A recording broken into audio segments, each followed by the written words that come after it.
Everyone, welcome back to my channel. स्क्रिनमा preview video हेरिसक्नु भएको छ र अहिले टिकटकमा यो साउन्डमा फोटोबिट ट्रान्जेक्सन एकदमै ट्रेन्डिङमा रहेको छ। सो आज म हजुरहरूलाई यो बारेमा जानकारी लिएर आइरहेको छु। सो फर्स्टमा हजुरहरूले आफ्नो क्यापकट एपलाई ओपन गर्नुपर्ने हुन्छ र न्यू प्रोजेक्टमा क्लिक गरेर आफ्नो 6 वटा फोटोलाई चुज गर्नुपर्ने हुन्छ। र यदि हजुरहरूसँग क्यापकट एप छैन भने हजुरहरूले प्ले स्टोरबाट सजिलैसँग क्यापकट एपलाई इन्स्टल गर्न सक्नुहुनेछ। सो हाम्रो फोटोहरू यहाँनिर आइसकेको छ र लास्टमा क्यापकटको वाटरमार्क रहेको हुन्छ। सो इन्डिङलाई सिलेक्ट गर्ने र डिलिट अप्सनमा क्लिक गरिदिने।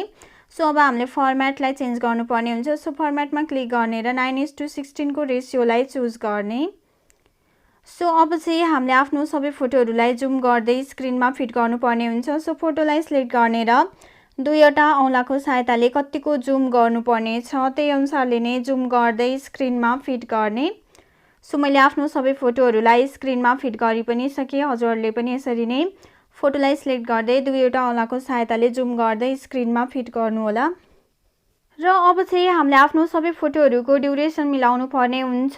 सो फर्स्ट फोटोको स्टार्टिङ पोइन्टमा आउने फर्स्ट फोटोलाई सिलेक्ट गर्ने र फर्स्ट फोटोको ड्युरेसन हामीले 3.6 सेकेन्डको राख्ने। त्यस्तै गरेर सेकेन्ड फोटोको ड्युरेसन 1.6 सेकेन्ड। त्यसै गरेर थर्ड फोटोको ड्युरेसन 1.6, फोर्थ नम्बरको फोटोको ड्युरेसन 3.4, फिफ्थ नम्बरको फोटोको ड्युरेसन 1.6 र लास्ट फोटोको ड्युरेसन हामीले 0.9 सेकेन्डको राख्नुपर्ने हुन्छ। सो हजुरहरूले फोटोको ड्युरेसन स्क्रिनमा पनि देख्न सक्नुहुनेछ। सो स्क्रिनमा हेरेर पनि आफ्नो फोटोको ड्युरेसनहरू मिलाउन सक्नुहुनेछ। सो मैले आफ्नो सबै फोटोहरूको ड्युरेसन मिलाइ पनि सकेँ। हजुरहरूले पनि मैले भने अनुसारले नै सबै फोटोहरूको ड्युरेसन मिलाएर राख्नुहोला। र अब चाहिँ हामीले आफ्नो सबै फोटोहरूमा एनिमेसनलाई युज गर्नुपर्ने हुन्छ। सो फर्स्ट फोटोलाई सिलेक्ट गर्ने, एनिमेसनमा क्लिक गर्ने, कम्बो अप्सनमा क्लिक गर्ने र फर्स्ट फोटोमा हामीले बाइसेक्ट टु एनिमेसनलाई युज गर्नुपर्ने हुन्छ। सो एनिमेसनहरू रहेको अप्सनमा हजुरहरूले राइट साइडमा स्क्रल गर्नुभयो भने त्यहाँनिर बाइसेक्ट टु भन्ने एनिमेसन देख्न सक्नुहुन्छ। सो त्यसमा क्लिक गर्ने र अब हामीले सेकेन्ड फोटोलाई सिलेक्ट गर्ने र सेकेन्ड फोटोमा हामीले पेन्डुलम 1 एनिमेसनलाई युज गर्नुपर्ने हुन्छ। सो पेन्डुलम 1 एनिमेसनमा क्लिक गर्ने र थर्ड नम्बरको फोटोमा हामीले पेन्डुलम 2, फोर्थ नम्बरको फोटोमा पनि पेन्डुलम 2, फिफ्थ नम्बरको फोटोमा पेन्डुलम 1 र लास्ट फोटोमा हामीले पेन्डुलम 2 एनिमेसनलाई युज गर्नुपर्ने हुन्छ। सो मैले आफ्नो सबै फोटोहरूमा एनिमेसनलाई युज गरि पनि सकेँ। हजुरहरूले पनि यसरी नै मैले भनेअनुसारले नै सबै फोटोहरूमा एनिमेसनलाई युज गर्नुहोला। र अब चाहिँ हामीले आफ्नो भिडियोमा इफेक्टलाई युज गर्नुपर्ने हुन्छ। सो भिडियोको स्टार्टिङ पोइन्टमा आउने र तलपट्टि रहेको इफेक्टमा क्लिक गर्ने, भिडियो इफेक्टमा क्लिक गर्ने र माथिपट्टि हजुरहरूले मोड अप्सन देख्न सक्नुहुन्छ। सो त्यसमा क्लिक गर्ने र तलपट्टि स्क्रल डाउन गर्नुभयो भने त्यहाँनिर मिडियर भन्ने इफेक्ट रहेको छ। सो त्यसमा क्लिक गर्ने र टिक अप्सनमा क्लिक गरिदिने।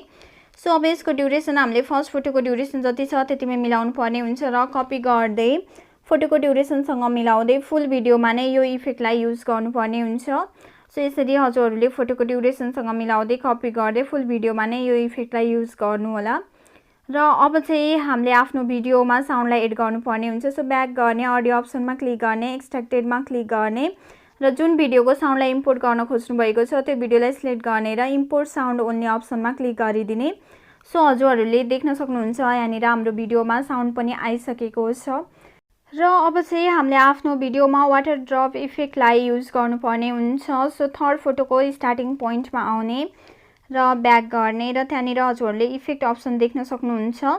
सो त्यसमा क्लिक गर्ने, भिडियो इफेक्टमा क्लिक गर्ने र माथिपट्टि रहेको पार्टी अप्सनमा क्लिक गर्ने र तलपट्टि स्क्रल डाउन गर्नुभयो भने त्यहाँनिर रिपाइल्स भन्ने इफेक्ट रहेको छ। सो त्यसमा क्लिक गर्ने र टिक अप्सनमा क्लिक गरिदिने।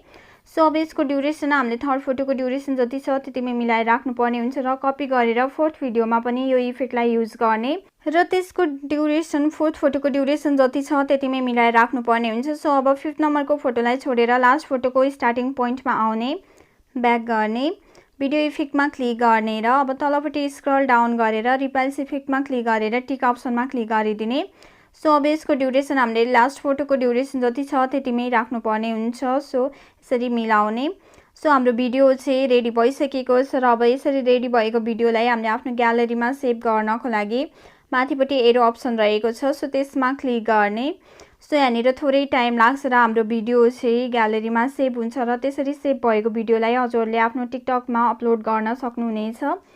सो आजको लागि यति नै। भिडियो कस्तो लाग्यो, मन परेमा लाइक, कमेन्ट, सेयर र सब्स्क्राइब गर्न भने नभुल्नु होला। र मैले भिडियोको साउन्डको लिंक डिस्क्रिप्सनमा राखिदिएको छु, सो हजुरहरूले त्यहाँबाट डाउनलोड गरेर आफ्नो भिडियोमा त्यो साउन्डलाई इम्पोर्ट गर्न सक्नुहुनेछ। र लास्टमा डन अप्सनमा क्लिक गरिदिने।